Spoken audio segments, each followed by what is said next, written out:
Good morning, Chris Gaffney. Welcome to Meet the Archaeologist. Hi. Hello. Would you like to possibly introduce yourself and your role at Bradford University? Sure. Sure. My name's Chris Gaffney. I'm an archaeological geophysicist, and I work at the University of Bradford. And currently, I have the joy of being head of school at the moment for archaeological sciences. I see. For your sins. Indeed. Yes. All up with me. Excellent, excellent. And so does this mean that you're looking forward to potentially having some research leave in the next couple of years? Well, that's a great it's a great prospect. As academics, it's part of our duty to actually take on administrative roles such as head of department occasionally, Hmm. and it's great because it helps us to understand other people's challenges in when they are actually trying to do archaeology, and certainly when I'm coming out the other end, I hope that the opportunities that arise, I'll take them with both hands, because Hmm. I'll understand just how important they are, having pushed a pen around for a little while. Yeah. Excellent, excellent. Yeah, it's interesting. I've been dipping in and out of a couple of departments lately that have recently changed their heads, Mm. and it's interesting how people see it as both a chore but also a sobering reminder, like Yeah, you know, of I mean, to be honest, I suppose it's a business like anything else at a university, and businesses have to be run, mm, and one of the things that we sort of we often forget about as academics is that is if we don't actually sort of deal with these problems within a university, the university will deal with them for us, and that's not how businesses should run. Actually, we want to have a say in what we do as academics. So yeah, this sort of administrative role is quite important. yeah, absolutely. But I am looking forward to it ending. Fair enough, fair enough. So in terms of away from that role, what are your particular, I suppose, specialisms and research interests? What gets you up in the morning as an archaeologist? Well, that's well. Actually, it's changed throughout the years. I originally started off as an archaeological scientist, Hmm. and worked in things like thermoluminescence dosimetry as a student, and eventually, I suppose the thing that first sort of floated my boat was working as a student in the summer, going off to places like Greece. Did some work in a lot of work in Boeotia, Hmm. and and we and it was part of the time in the 1980s where the sort of one of the sort of the coalface, the cutting edge was really field survey, especially Mm. in the Mediterranean, and I got involved with that, and ultimately I suppose I became dissatisfied with not knowing exactly what was beneath these scatters that we were dealing with, Hmm. and that was uh, it was a bit of a turning point, because whilst I was working on projects which had licenses to do field walking, for example, but they didn't have licenses to excavate, and so the only thing really that I could progress onto to try and understand some of these distributions of ceramics and flints was to use ground-based remote sensing technologies. So I ended up coming back to Bradford to do a PhD under Arnold Aspinall, which was on Earth resistance, and I suppose spent 3-4 years working on something called the Schlumberger array, Okay. which is I don't suppose you've ever heard of that, because it was one of those great achievements of research that I think I proved that the Schlumberger array was not any value to archaeology as such, you know. And sometimes research is like that. So you're the reason I don't know about it. Yeah, exactly. I stopped that information getting to you and indeed the rest of the archaeological fraternity.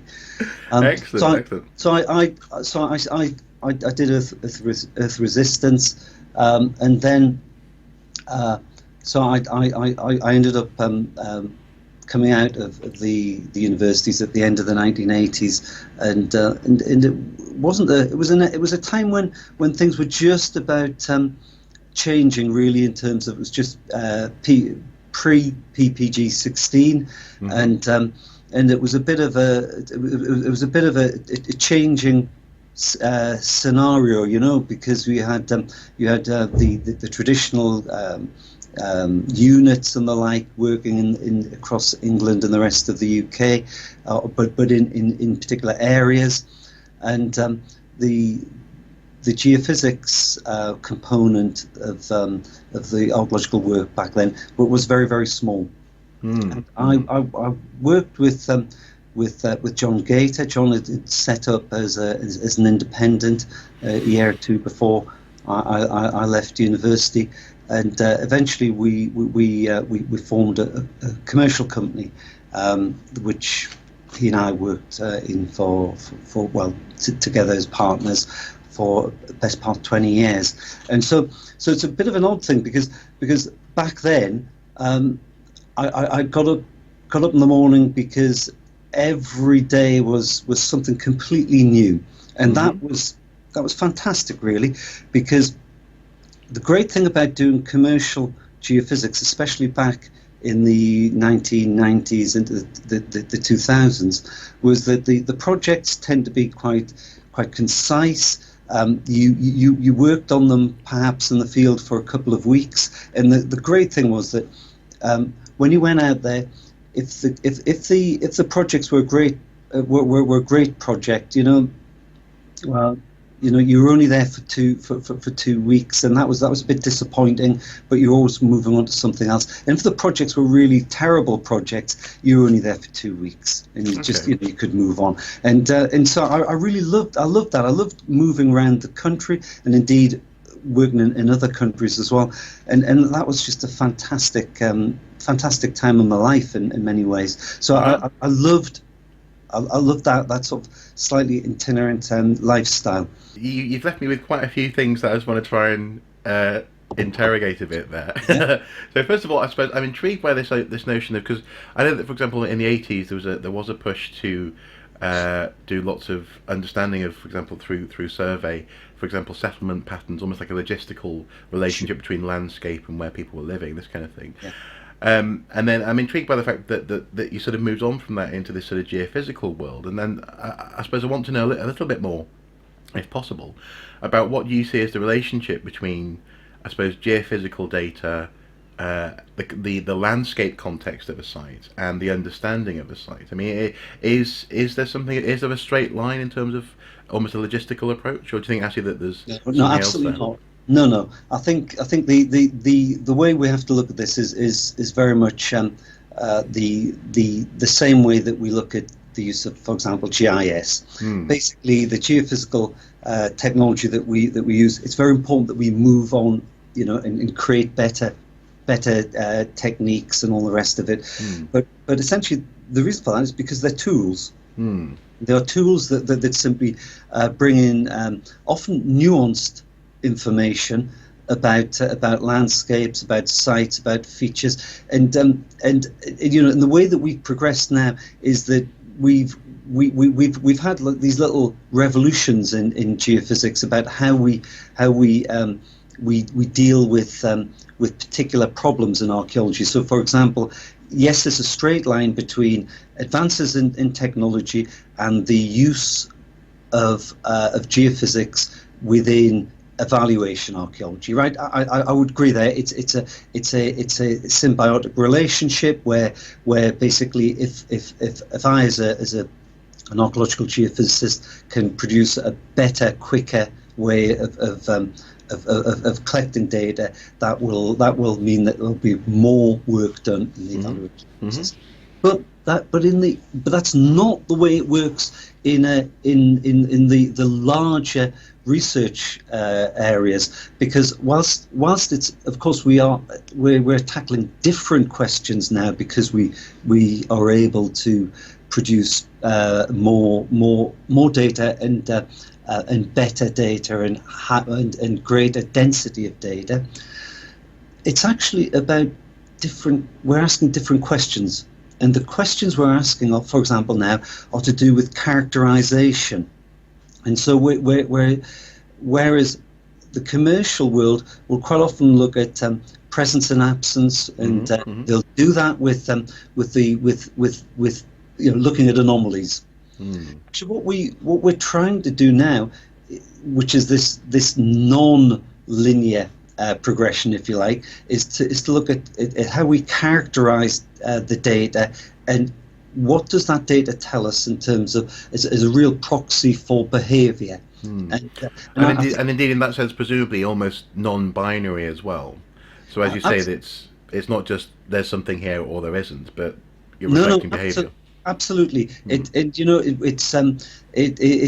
involves segmentation of data sets. So we might treat we might have a magnetometer data set, but we might treat the anomalies different to the noise, and we're very, as a discipline, we're beginning to realize that there's lots of things hidden in our data that really we can pull out and perhaps characterize in terms of use on sites, or analyze behavior with around sites, or indeed within sites. And I find that really, really exciting. And I think if you think of doing that from one technique, but then layer on the information that comes from additional techniques, which we're able to do. We're able to co-register data sets much more effectively now than we have in the past. Then I think we're onto a winner in terms of how geophysics will integrate with new problems that archaeologists are asking in the future. So Okay. It's a great it's an open vista, really.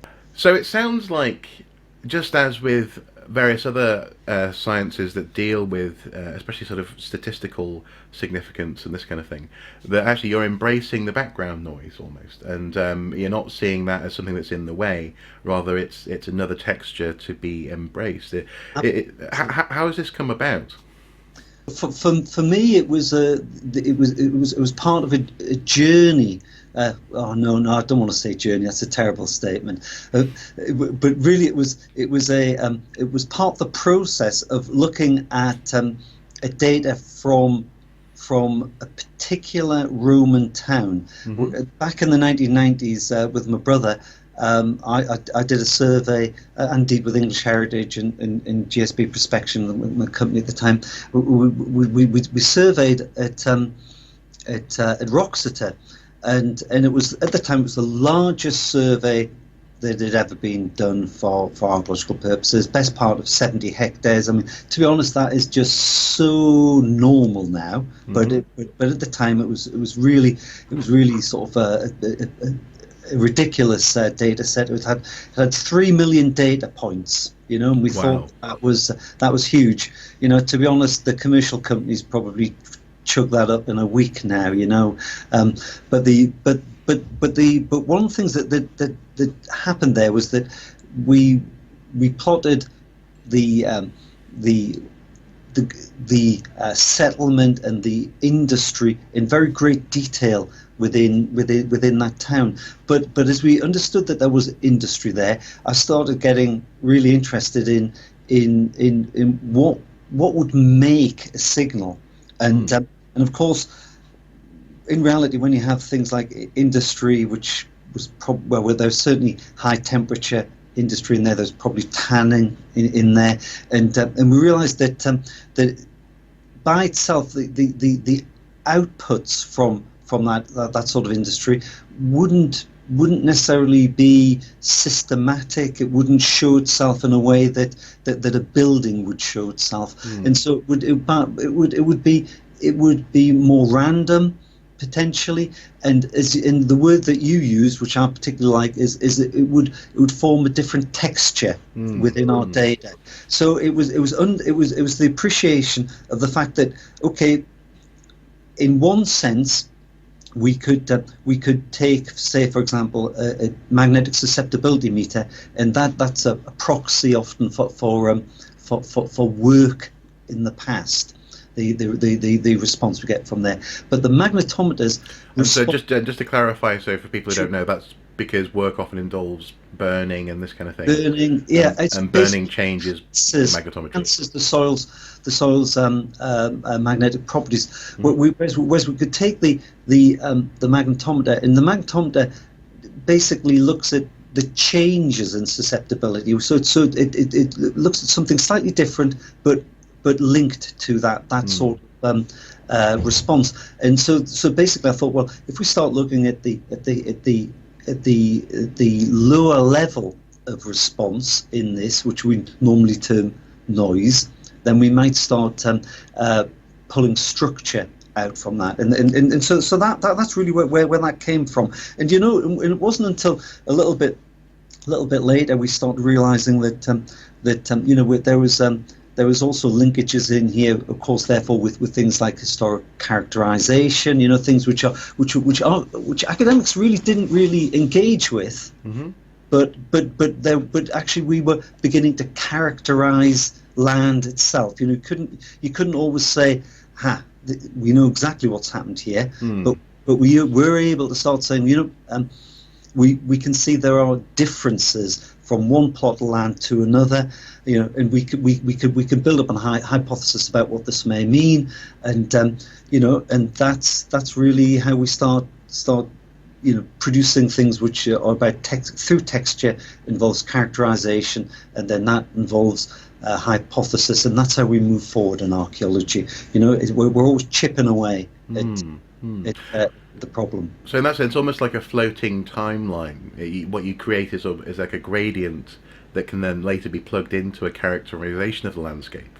But unless you've identified a gradient of that background noise that's useful. Absolutely, and I think it's how we segment the what looks like a continuum in terms of the data. It's about how we segment that, and that will be a massive thing in the future, because now we collect so much more data, and it's much more data dense. We're going to have such great fun looking at these data sets. Well, it's funny actually, because you're increasingly, you're not the first person to identify this what has been termed in previous interviews a hockey stick trend in terms of data capture for archaeology and the various ways in which data is captured, and this massive data that's I think some people even see it almost like a bus that's coming down the road. Eventually, we're going to have so much data that actually that's going to be the problem. We'll be dealing with it. Yeah.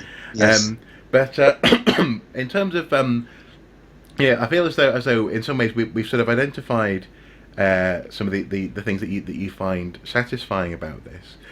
But in that sense, then, what do you think are the challenges facing this realm of archaeology in the coming years? I mean, is it to do with data storage and absolutely. I mean, the things which are evident are data storage, or data sharing. It's to do with basically refreshing data, so that these inherently digital data sets that we have remain live, because that is something that even though it's so terribly worrying that if I look back in my archive, that there are some data sets that I'd struggle to basically reanalyze now, because because they just deteriorate with age, and so I think definitely that's a problem. What I think is I don't want to sound too optimistic, or anything like that, but Oh, God forbid. yes, indeed. There's some really useful things that are coming through at the moment. I agree that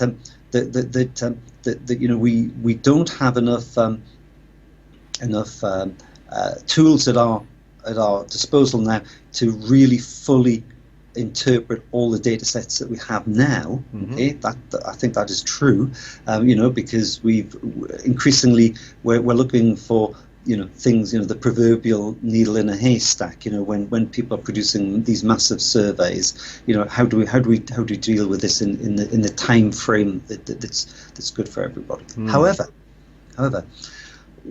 whilst I am an archaeological geophysicist, I would say that I'm fairly typical of the if you like the generation which has developed into being basically a digital archaeologist. Okay, there's plenty of data sets out there that I deal with that I didn't have access to a decade ago, but I'm interested in now, primarily because I can use the same techniques that I'm using for geophysics on other data sets. Now, I think that's really, really intriguing, because what it means is that as long as we can actually work out how we store data, how we share data, then basically we will have the next generation will be far more savvy with digital data sets more generally, and I think that we will be able to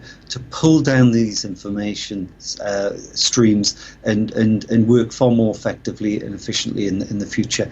So yes, there are real super challenges, but I think that much in the same way that people are perhaps making a living out of doing legacy excavation reports. Okay? I think we'll have people making a living out of doing legacy geophysical reports in the future, where things have been collected and they just sit perhaps on things like ADS and the like, and they will be pulled down and be reanalyzed in the future. And we've if you just think of planning type geophysical survey reports, what happens is that people do individually do surveys, but then you'll find that somebody else does a survey in the next field over, and so on, and eventually these individual surveys, somebody has to come in and scoop them up and see what they all mean, as opposed to what they mean individually. So I think that ultimately, as long as we create better digital data sets as we go along, and we keep we're able to archive and refresh them as we go through their lifetime, it'll be fine. And in that sense, I suppose those problems are ones which are in terms of storage and renewal and fighting digital decay. There is enough data out there, and enough people invested in keeping that data fresh, that those problems will eventually be solved, I presume. But I suppose something which intrigues me about what you've just been saying is that it sounds as though you're having, especially in your tenure at the moment as head of school, you're probably having to walk a line between a slightly idealized idea of data as a resource that can be freely shared, stitched together, and out comes a big data idea. But then also, presumably, the ownership of data as well. This is often, in previous interviews I've done, I've come across this problem where people sometimes come up against the wall of actually that maybe the person who's surveyed that field in the middle of this landscape doesn't want to release that data. How do you think that can be tackled, do you think? Well, we're on a where undoubtedly the open access to data is something that we all accept now. We academics, commercial groups, quite reluctant, I suppose, to buying into sharing for some time. But in terms of the universities, I think we're pretty much committed to sharing data. Perhaps there may well be time lags and things like that whilst projects are wrapped up. But I think given the fact that the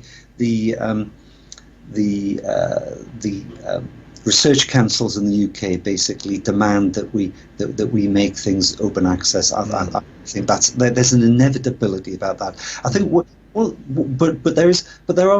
there are challenges, and the challenges are perhaps not necessarily when things are going out from universities. It's when we are ingesting information.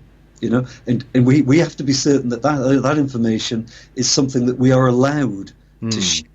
And so for the example I'd give is we have a project called Curious Travellers, which is about it's about photogrammetry basically, and we're interested in looking at the way in which the archaeological resource is diminished. And of course, it started off by thinking about what was happening, for example, in Palmyra, but there are other things like natural disasters and things like that. We wondered about, well, could we capture in 3 dimensions key archaeological sites and look at perhaps changes through times and articulate what we do with HERs, for example. And one of the things that we've done is we've put out calls for literally holiday photographs, and we're collecting these photographs, and we're bringing these into with web scrapes to try and create these sort of quite unique imagery of key sites. But of course, those photographs that we either scrape off the web or we take or we have donated, they come with copyright issues themselves. Now, the models that we generate are something else, okay? But we have to be very careful with our raw data. And of course, and then the raw data is really important to us as archaeologists. We always like to go back to raw data because we never trust somebody. But so I think things like copyright and the like are things that, again, in terms of this digital era will become increasingly important. And I know in the university area, we spend a lot of time before we start the projects convincing our ethics panels about how we're going to take data, what we're going to do with it, how we're going to keep everybody, satisfied that what we're doing is right and proper, and we don't infringe anybody's rights or copyright. And then also, I suppose, you get into the realm of the transformative nature of creating a model, and how, as you say, that becomes something else in it. So, yeah, these are, but it's also interesting that these are increasingly realms that archaeologists have to be savvy with. I think, yeah, certainly. Yep. Yeah, I think so as well. Yeah, it's very much because because of the internet. We don't just always collect our own data. No. What we want to do is we want to maximize the time that we have, and quite often that is going back to old surveys, say, basically engaging with community groups, of course, who quite often have particular access to information and the like. So. Okay. Well, moving on. What advice do you think you would give to an aspiring, shall we say, geophysicist even? So archaeologist or even geophysicist. I mean, if someone in particular wants to get involved in some of these issues to do with landscape analysis and dealing with data, what would you tell them, young or old, aspiring student or not? It's a good question. I've heard that in different guises previously. I remember when I was first coming into to archaeology, I heard Andrew Selkirk talk, the former editor of Current Archaeology, and he was asked the question, what advice would you give to a would-be archaeologist? And he said, I would go find a friend who has a Roman road going through their land, and I'd ask permission to go and cut a slice through that Roman road, and you'll learn everything you need to know about becoming an archaeologist. And there's a slight pause, and somebody from the audience put their hand up and said, well, what advice would you give a would-be brain surgeon? Okay, and so I'm quite I'm thinking about what the answer to this should be, really. And I think the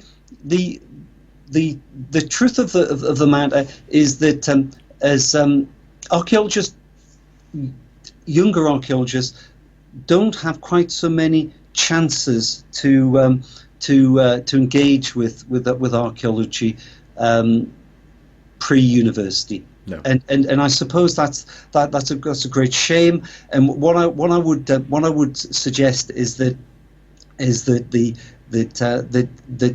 if it was a young person coming to me, I would say, do go and find out about the community groups that are working near you. You'll find that these people are incredibly open. They almost certainly have people who have archaeology degrees, who've worked as archaeologists, who may be working full-time as archaeology now. They will have links in with CBA into local universities.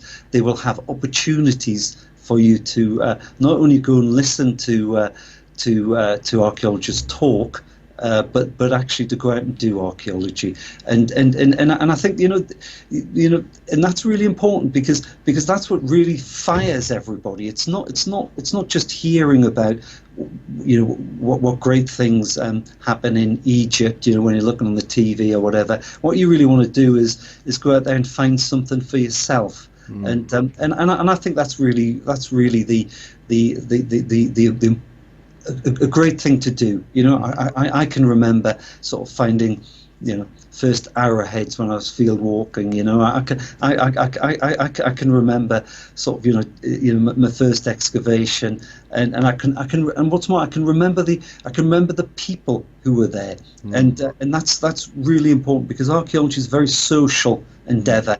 It's about enjoying the conversation, and I think that you don't really get that, say, for example, from just simply watching fantastic programs on TV. And I think there are some great programs, and we but if you talk about specifically landscapes and things like that, you've got to talk to people and get involved. I think I know that may seem quite difficult if you're 16, 17 years of age, but you will find that the archaeological societies and community groups and history societies, are really welcoming. And if you do have the opportunity to go and visit universities, do it. Universities really want people to come, and at least our university really wants people to come and do archaeology. You'll find that you'll be very welcome to come and talk. And if you come and talk, you get experiences. Okay, excellent. Well, thank you. I think that was a very thoughtful response. It wasn't, you didn't just throw out some quick fixes there.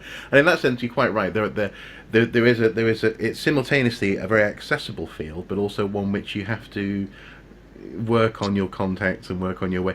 And actually, I suppose you sort of touched there onto, I suppose, the magic of, for want of a better word, of those first engagements with some of these questions. And actually, I remember my first actual understanding of almost stratigraphy, I suppose, and artifacts actually came from just on my own. I was sort of walking a riverbed back home in Wales, where I grew up, and I could see pottery and coins sticking out of a cut that a river had made, and sometimes just an observation, I guess, of the landscape can be enough to take you forward and ask the right questions. Certainly, okay.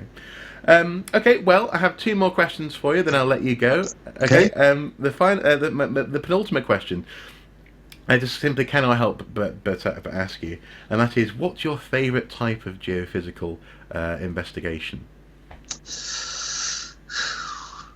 I know that's like asking someone what's your favourite rock band or something, but you know. Okay, I think there are two types. I get very great satisfaction out of working on ecclesiastical sites. Okay, don't know what it is about them, but I just really I feel that there's always something to say about sites like that, and sometimes it's not always the grand aspect of the building where we find the best result, if you like, and I've been doing a lot of work up at Fountains Abbey over the last few years, and it's great to just chip away at the area around the abbey. I mean, not literally chip away, but basically survey, thinking about what we found, going back, investigating previous work at the site, and I just love the prospect of not only finding the elements of the site that were previously unknown, but I've really enjoyed the fact that we've found the evidence for graves and things like that, and it says a lot about not only the way that people have used that landscape, but the fact that they've wanted to be buried in that landscape as well. And I just love that sort of investigation. I think undoubtedly the other thing that's beginning to make me feel really I suppose I was going to say proud, but I don't really mean that. I think just really satisfied, I think that's the word I want, is the fact that we're now dealing with all these different digital areas, and I'm just really enjoying the fact that we can go to sites and we can scan the above ground archaeology and merge it with the below ground archaeology, and that as an archaeological geophysicist, when I first started, which was actually quite a long time ago, we didn't always even have true digital data. It was we had to convert it into digital data, and so now to be able to collect data wherever it is and merge it together with a digital version of what's above the ground, that's so satisfying. And we've done that I've done that in places in Cyrene in Libya, in Diocletian's Palace in Split, in Fountains, basically in plenty of different places, and it's great to know that sort of thing is just becoming normal. That's fantastic. Yeah, I suppose in that sense, the fact that we all have things like GPS in our phones now, we just don't know we're born these days, I guess. But it's a completely different view of the world now. Absolutely. Okay. Well, finally, before I let you go, I can see the sun starting to blind you a little bit there. Just before I let you go, what is on the horizon for you? Do you have anything interesting coming up from a research standpoint? Let's have a think. Well, I say we're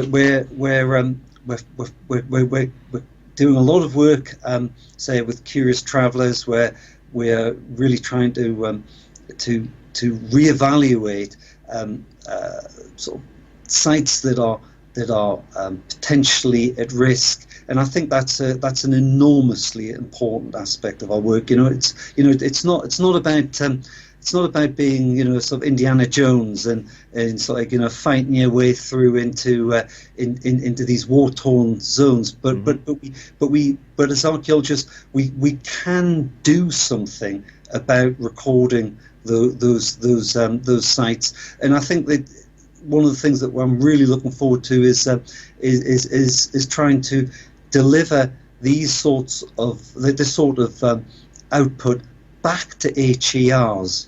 So basically, what I'm really sort of excited about at the moment is that we're creating these digital landscapes.